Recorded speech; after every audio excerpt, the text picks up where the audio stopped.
I watched in horror as Sheriff Karen slammed the freezer door shut. My 8-year-old daughter Emma was trapped inside the patrol car's refrigeration unit, her small fists pounding against the metal walls I could not hear through.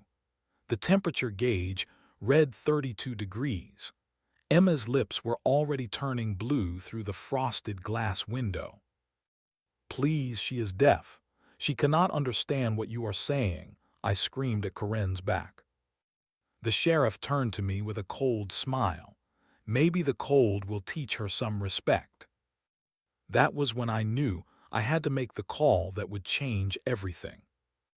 My name is Michael Harrison, and until 3 months ago, I thought I lived in the safest town in America. Millbrook, population 3,847, sits nestled in the rolling hills of southern Ohio. The kind of place where neighbors still wave from their porches and kids ride bikes without helmets until the streetlights come on. I moved here 5 years ago after my discharge from the Navy, where I had served as a communications specialist. The transition from military life to small-town hardware store owner felt like stepping into a Norman Rockwell painting. Every morning, I would unlock Harrison Hardware at 7 sharp, and by 8, the regulars would filter in for coffee and conversation. But the real joy of my life was my daughter Emma, 8 years old, with curly brown hair and eyes that sparkled with curiosity about everything around her. Emma had been born deaf, but she never saw it as a limitation. We communicated through sign language, our silent conversations filled with more love and understanding than most people share in spoken words. Our morning routine was sacred. I would wake Emma with gentle touches on her shoulder, and she would sign "Good morning, Daddy," with sleepy fingers. Over breakfast, she would tell me about her dreams through animated gestures, her face lighting up as she described flying through clouds or swimming with dolphins. The hardware store became our second home. Emma would sit behind the counter after school, doing homework while I helped customers with their projects. She knew every regular by name, waving enthusiastically when they entered and sometimes teaching them simple signs like "hello" and "thank you." Sheriff Karen Mitchell had been elected just 6 months earlier, running on a platform of law and order and community safety. She was 42, with short blonde hair and the kind of confident smile that made people trust her immediately. At first, I thought she was exactly what our town needed. She seemed professional, dedicated, and genuinely interested in serving the community. During her first month in office, Karen stopped by the hardware store to introduce herself. She shook my hand firmly and knelt down to Emma's level, speaking slowly and clearly even though I had explained Emma's deafness. It seemed thoughtful at the time, though Emma had looked confused by the interaction. "Your daughter is beautiful," Karen had said, standing back up. "I hope she knows how lucky she is to have such a devoted father." I had smiled and thanked her, feeling grateful to live in a community where the sheriff took time to know local families personally. Emma had signed to me asking who the lady was, and I had told her she was someone who helped keep people safe. Those were simpler times, when I believed that badge meant protection for everyone. When I thought justice was blind to things like disability or social status. When I trusted that people in uniform were there to serve and protect the most vulnerable among us. Emma and I would spend evenings on our front porch, her small hands moving gracefully as she told me about her day at school. She loved her teacher, Mrs. Patterson, who had learned basic sign language to communicate with her. Emma was thriving, making friends, and discovering her love for art and reading. The peace of those days feels like a distant memory now. The innocence of believing that authority figures would protect rather than harm my child. The simple faith that doing the right thing would always be enough. But I am getting ahead of myself. Because for those first few months after Karen's election, Life in Millbrook continued its gentle rhythm. The hardware store thrived, Emma excelled in school, and I felt blessed to raise my daughter in such a caring community. The first crack in my faith in Sheriff Karen came on a Tuesday afternoon in late September. I was driving Emma home from her art class when I saw the red and blue lights flashing in my rearview mirror. I pulled over immediately, my hands trembling slightly as I reached for my license and registration. Emma noticed my tension and signed, "What is wrong, Daddy?" "Nothing, sweetheart. Just a police stop," I signed back, trying to keep my expression calm. Sheriff Karen approached my window with deliberate slowness, her hand resting on her service weapon. The gesture seemed excessive for a routine traffic stop, but I told myself she was just being cautious. "License and registration," she demanded without greeting or explanation. I handed over the documents with steady hands. "Was I speeding, Sheriff?" "You failed to come to a complete stop at the intersection back there," she replied, examining my license with exaggerated scrutiny. "That is a moving violation." I knew I had stopped completely, but I was not about to argue with an armed officer. "I apologize if I rolled through it. I thought I had stopped." Karen's eyes shifted to Emma in the backseat, who was watching our interaction with growing concern. "What is wrong with her? Why is she staring like that?" "She is deaf, Sheriff. She is just trying to understand what is happening." "Deaf?" Karen's tone carried a note of disgust that made my stomach tighten. "And you are driving around with a disabled child who cannot hear emergency vehicles." The accusation was absurd and cruel. Emma's deafness had never been a safety issue, and I had always been extra vigilant when driving with her. But Karen's words carried an authority that made me question my own judgment. "She is perfectly safe, Sheriff. I am very careful when—" "Do not tell me about safety," Karen interrupted, her voice rising. "I decide what is safe in this town." Emma began signing frantically, asking what the angry woman was saying. I tried to reassure her while keeping my attention on Karen, whose aggression seemed to be escalating for no reason. "Your daughter needs to learn to sit still and be quiet during police interactions," Karen continued. "That fidgeting is suspicious behavior." "She is not fidgeting. She is using sign language to communicate with me." "It looks like gang signs to me," Karen replied with a smirk that made my blood run cold. The entire stop lasted 20 minutes.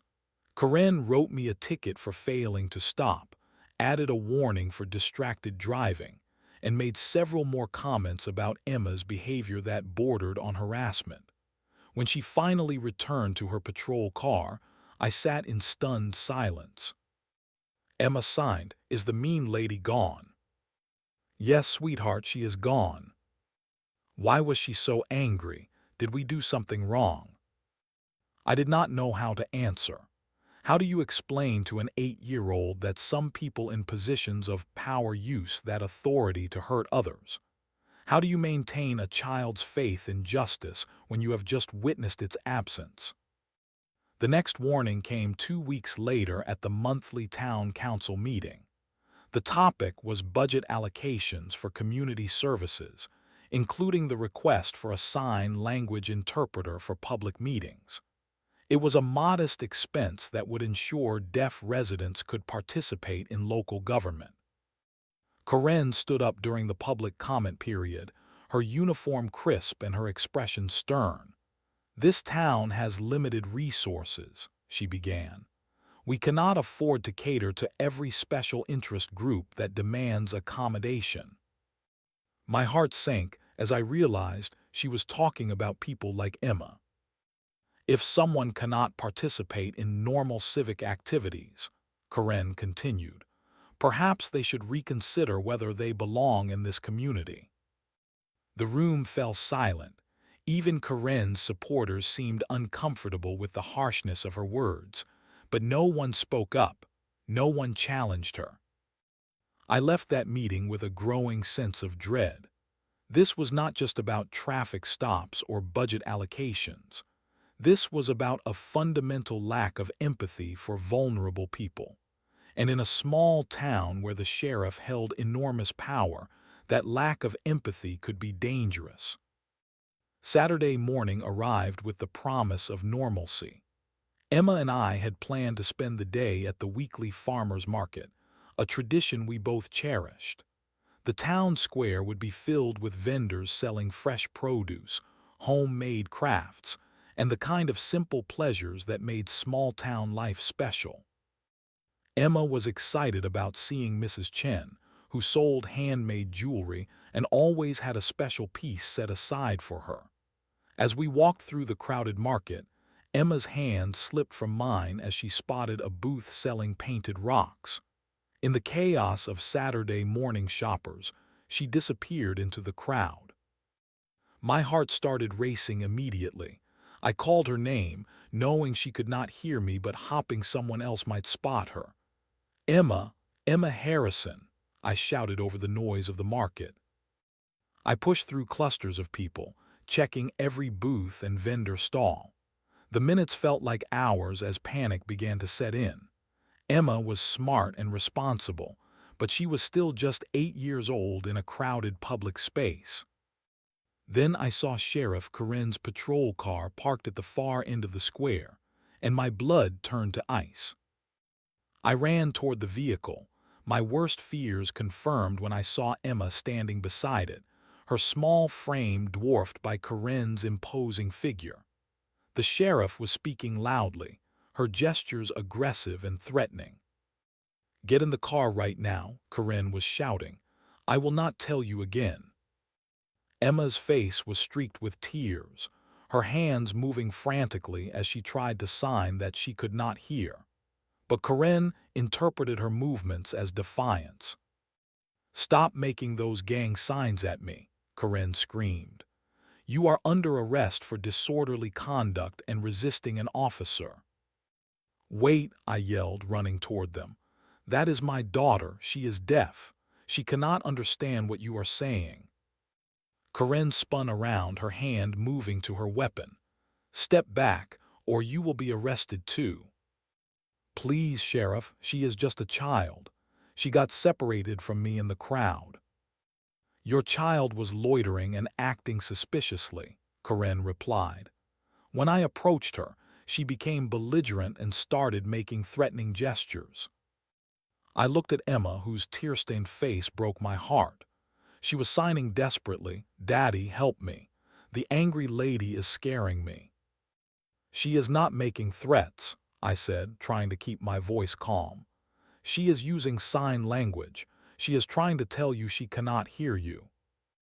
"I know a liar when I see one," Corinne snarled.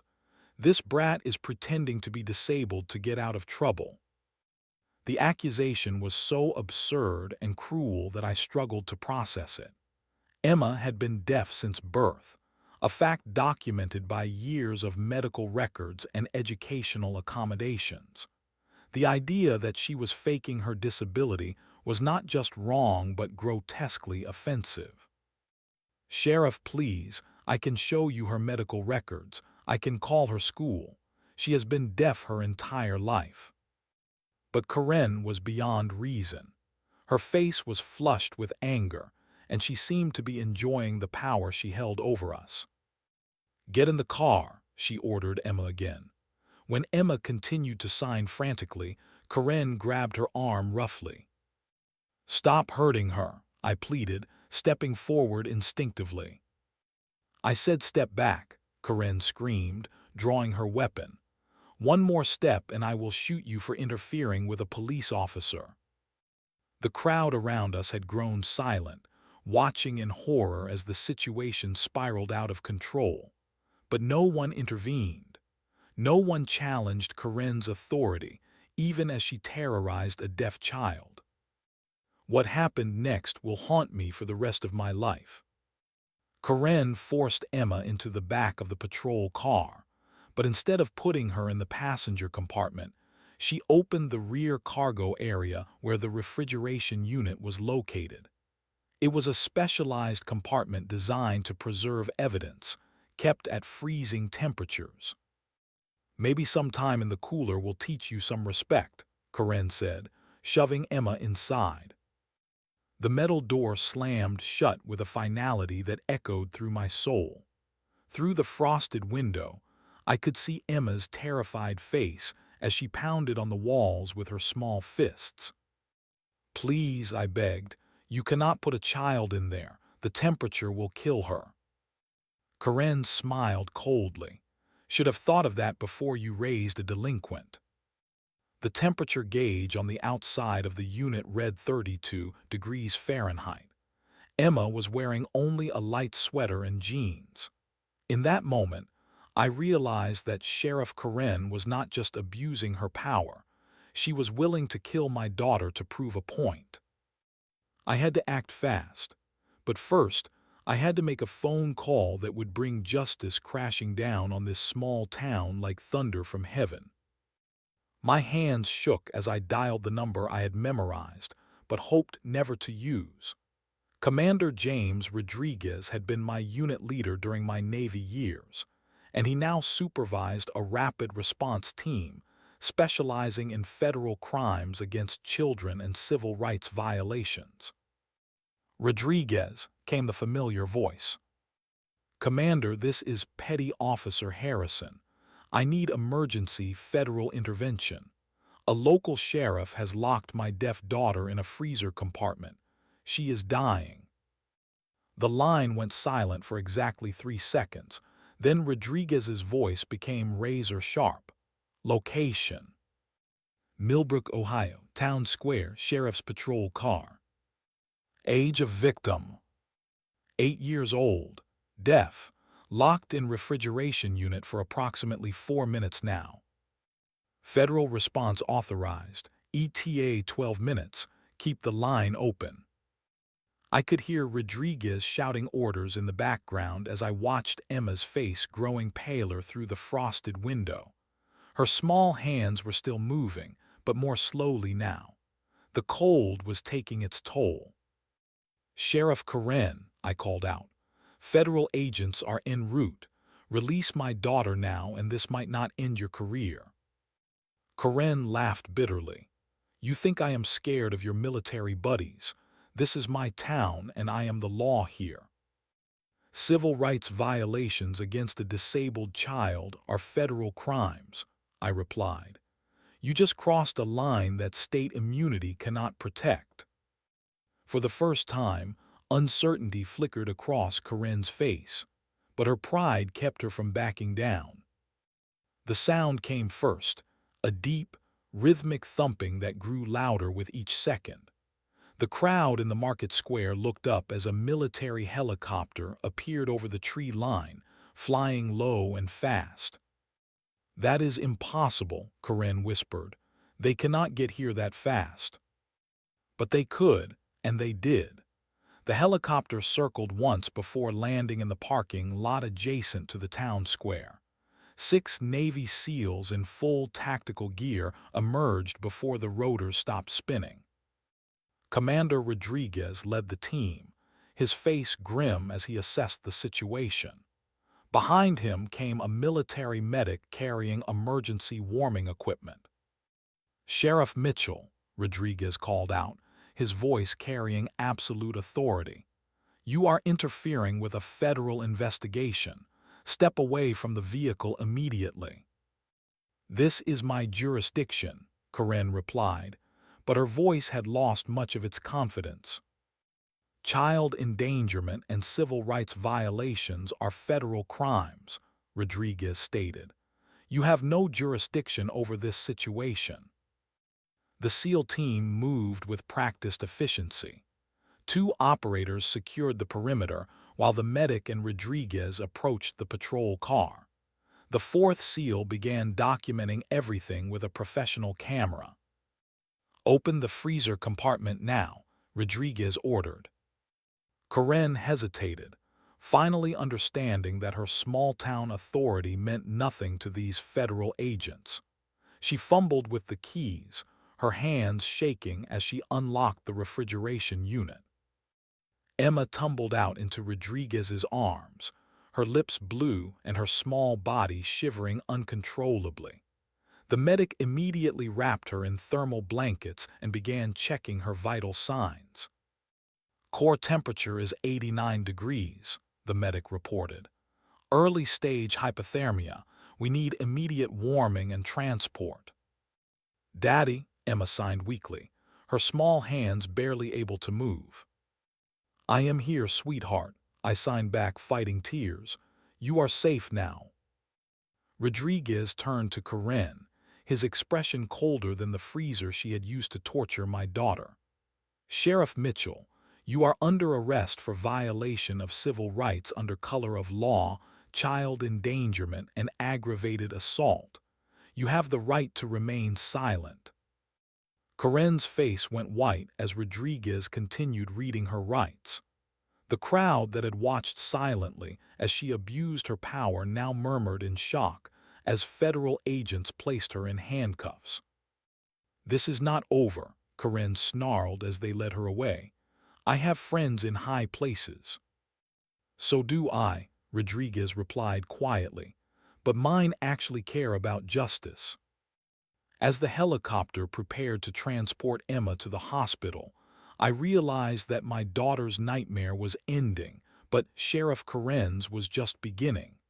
The federal government does not forgive crimes against children, and they never forget. The hospital room felt like a sanctuary after the chaos of the morning.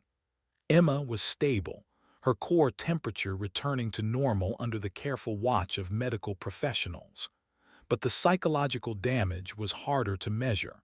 My usually vibrant daughter was quiet, her hands moving slowly when she signed, as if the cold had slowed more than just her body. FBI Special Agent Sarah Chen arrived that evening, her presence both reassuring and sobering. She was young, perhaps 35, with the kind of sharp intelligence that made me grateful she was on our side. Mr. Harrison, she said, settling into the chair beside Emma's bed. I know this has been traumatic, but I need to document everything that happened. We are building a federal case against Sheriff Mitchell. Emma watched Agent Chen with curious eyes, and I translated the introduction into sign language. To my relief, Emma managed a small smile and signed. Is she going to make sure the mean lady cannot hurt other kids? She is going to try her best, I signed back. Agent Chen noticed the interaction and pulled out a small notebook. Can you tell me about the events leading up to today's incident? I began with the traffic stop in September, describing Karen's inappropriate comments about Emma's disability. Agent Chen's expression grew darker as I recounted the town meeting where Karen had suggested disabled residents should leave the community. She has been targeting vulnerable populations, Agent Chen said, making notes. We are already hearing from other victims. Other victims? An elderly man with dementia who she arrested for suspicious behavior when he got confused walking home from the grocery store. A Hispanic family she pulled over 6 times in 2 months for routine checks. A veteran with PTSD who she charged with disturbing the peace for having a panic attack in public. The pattern was becoming clear.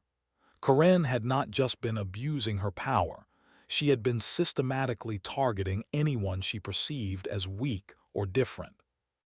The federal government takes civil rights violations very seriously, Agent Chen continued, especially when they involve children and disabled individuals. Sheriff Mitchell is facing charges that could result in 20 years in federal prison. Emma tugged on my sleeve and signed. What is the lady saying about the mean sheriff? She is saying that the sheriff is in very big trouble for what she did to you. Emma considered this for a moment, then signed, good. She should not hurt kids. The investigation moved quickly. Agent Chen's team discovered a disturbing pattern of misconduct that the local government had either ignored or covered up. Karen's arrest reports were filled with obvious lies and exaggerations. Security footage from local businesses contradicted her sworn statements. Witness testimonies painted a picture of escalating abuse that had gone unchecked for months. The most damning evidence came from Karen's own patrol car. The dashboard camera had recorded the entire incident with Emma, including Karen's cruel taunts and deliberate decision to use the freezer as punishment. Her own equipment had betrayed her.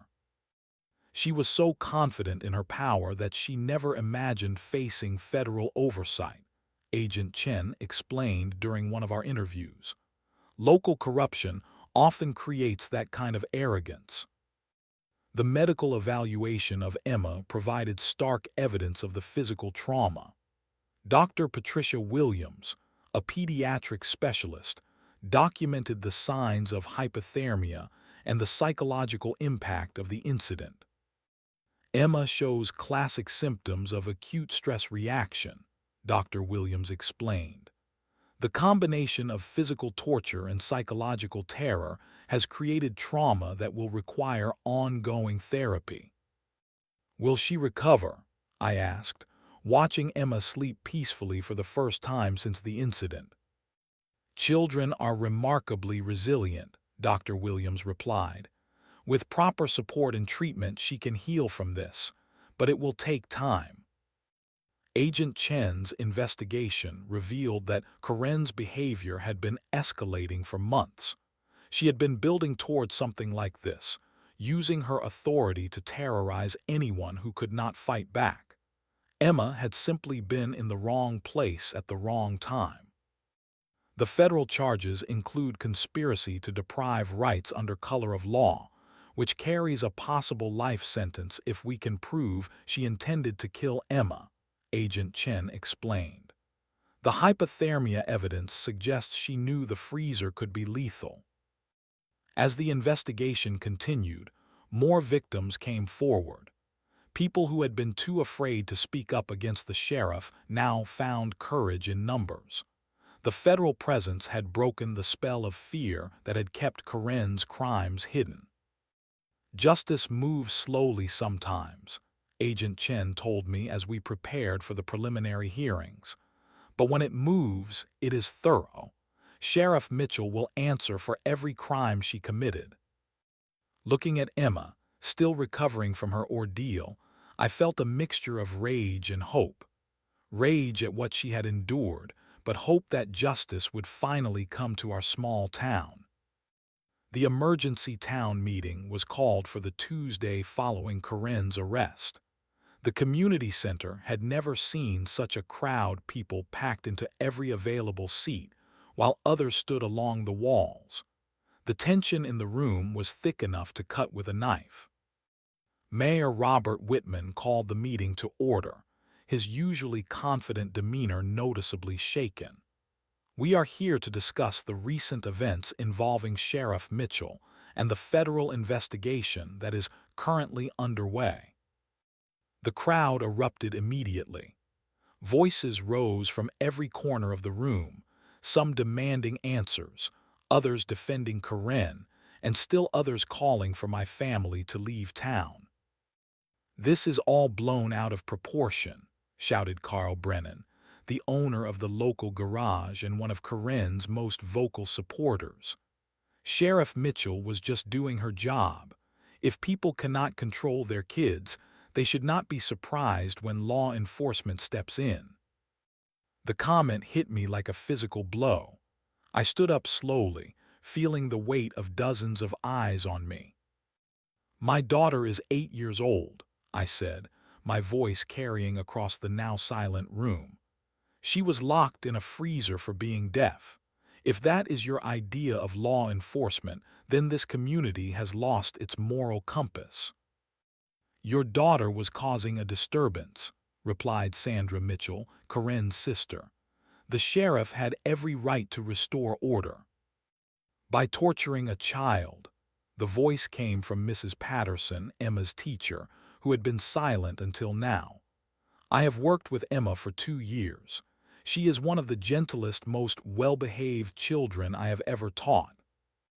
But Corinne's supporters were not finished.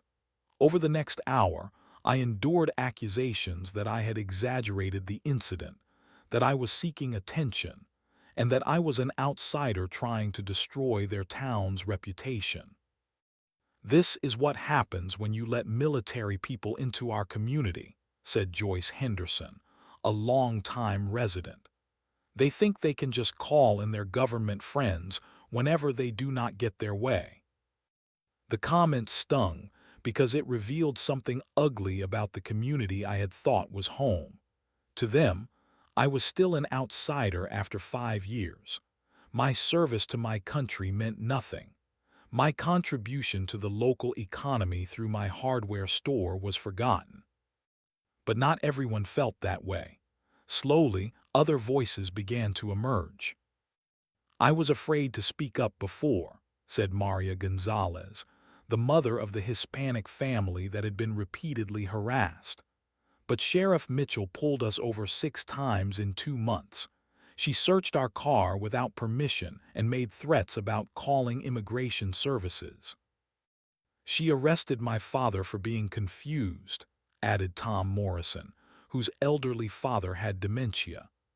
"Dad got lost walking home from the store, and instead of helping him, she threw him in jail for 8 hours without letting him call anyone."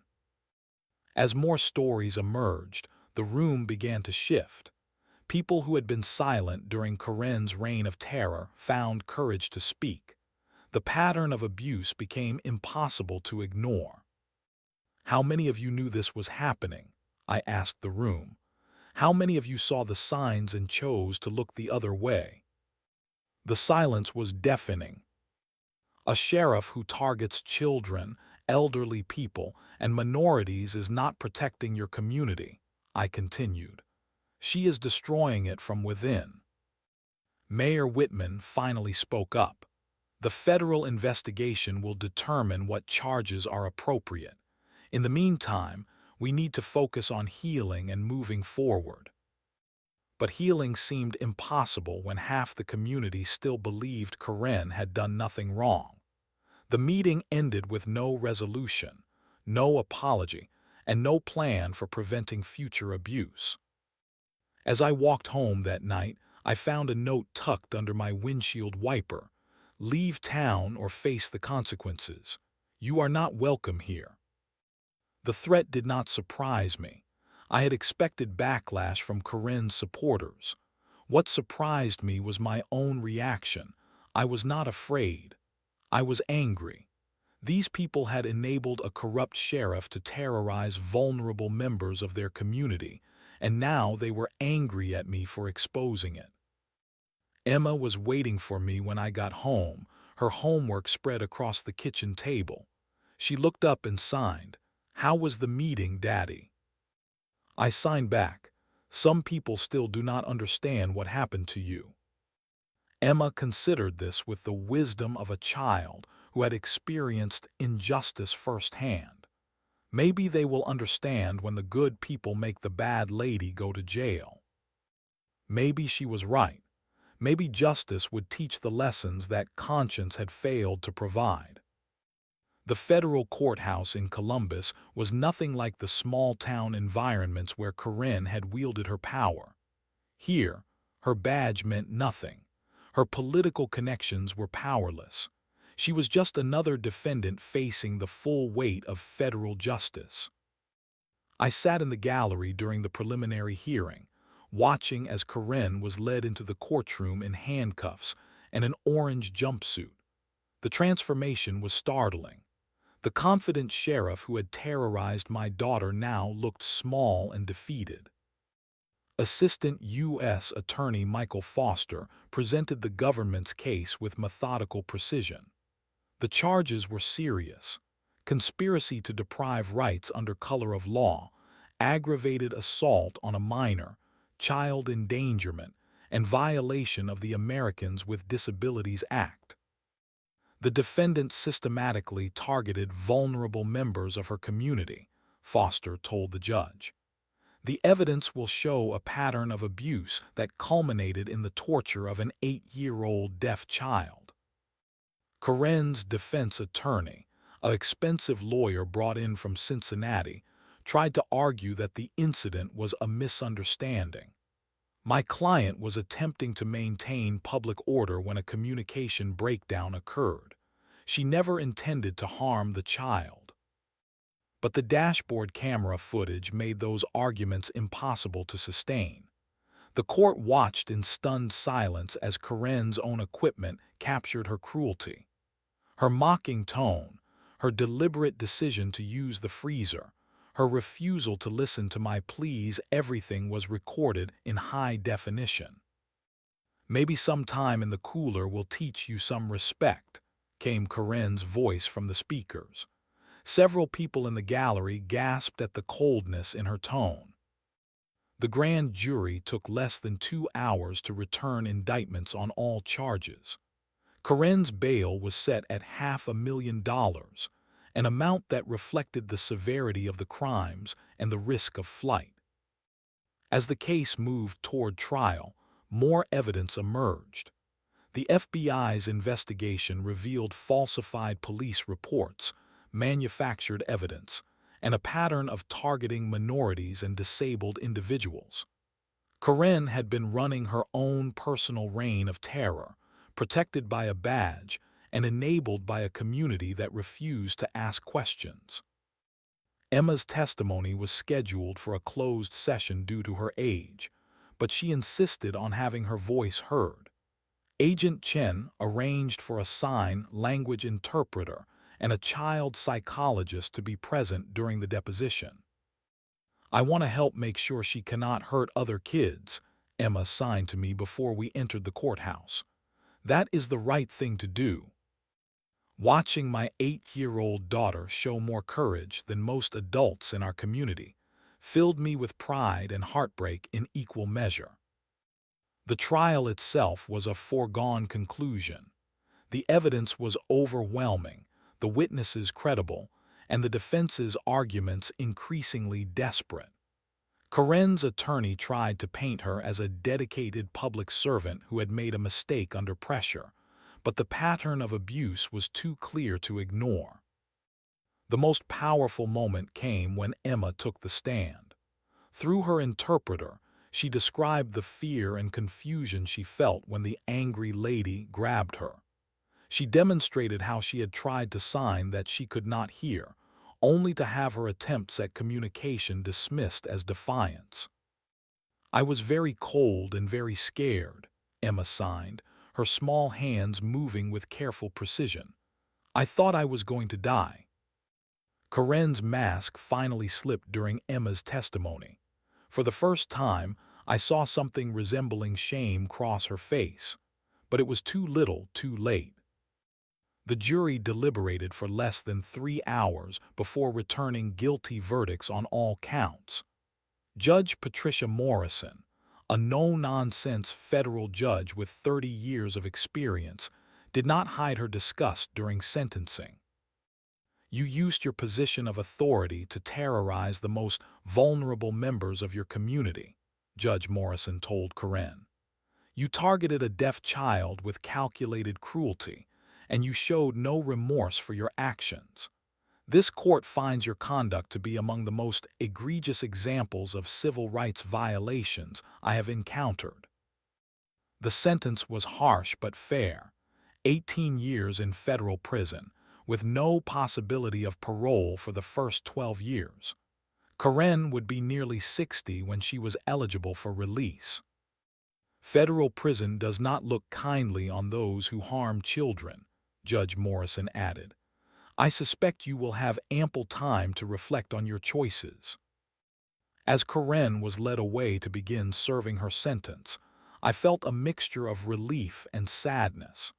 Justice had been served, but the damage to my daughter and my community would take years to heal. Emma squeezed my hand as we left the courthouse. "Is it over, Daddy?" she signed. "The bad part is over," I signed back. Now we can start healing. But healing, I was learning, was a much longer process than justice. 6 months after Corinne's sentencing, Emma laughed at something funny in her book, and I realized it was the first time I had heard that sound since the incident at the farmer's market. It was a small thing, but it felt like a miracle. The therapy sessions with Dr. Williams had been slow and sometimes painful, but they were working. Emma was learning to trust authority figures again, understanding that not all people in uniform were like Sheriff Corinne. It helped that Deputy Jake Morrison, who had been appointed as interim sheriff, made a point of learning basic sign language and always knelt down to Emma's level when they met on the street. I want to make sure every child in this town feels safe around law enforcement, Deputy Morrison had told me during one of our conversations. What happened to Emma can never happen again. The special election for sheriff brought real change to Millbrook. The voters, shaken by the federal investigation and the media attention it had brought, elected Patricia Summers, a former social worker with a background in community policing. Her first act was to implement mandatory training on disability rights and de-escalation techniques for all officers. Every person in this community deserves to be treated with dignity and respect, Sheriff Summers announced at her swearing-in ceremony. That means understanding and accommodating differences, not punishing them. The changes went beyond law enforcement.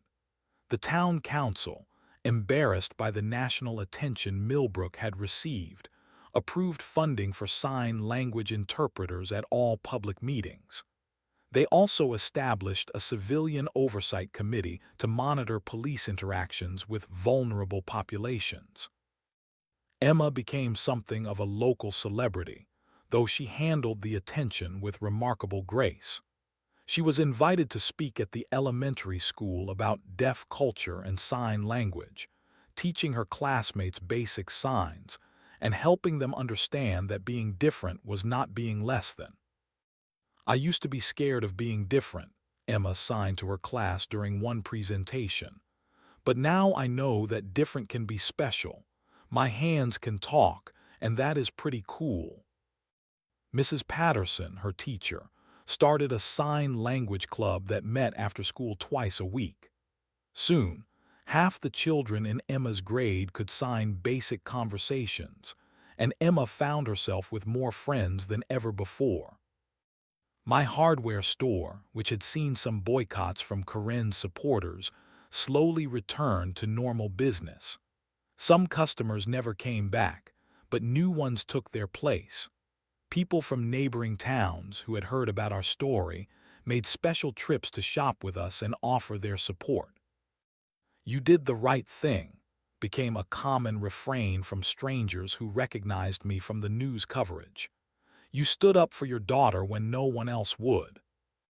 The most unexpected development was my new role as an advocate for disability rights and police accountability. I was invited to speak at conferences and training sessions across the state, sharing Emma's story and teaching law enforcement officers about proper interactions with deaf and disabled individuals. One phone call changed everything, I would tell audiences. But it should never have taken a call to my old Navy unit to get justice for my daughter. Every parent should be able to trust that their child will be safe with law enforcement, regardless of their disability. Emma often accompanied me to these speaking engagements, her presence a powerful reminder of why the work mattered. She would sit in the front row, sometimes signing encouragement to me when I got emotional telling her story. The federal civil rights lawsuit against the town of Millbrook was settled out of court for a substantial sum that would fund Emma's education and ongoing therapy needs. But more importantly, the settlement included provisions for ongoing monitoring and reform of the police department. "Money cannot undo the trauma," Agent Chen told me when the settlement was announced. but it can help ensure that other families do not go through what you experienced. As I tucked Emma into bed one evening, she signed something that made my heart swell with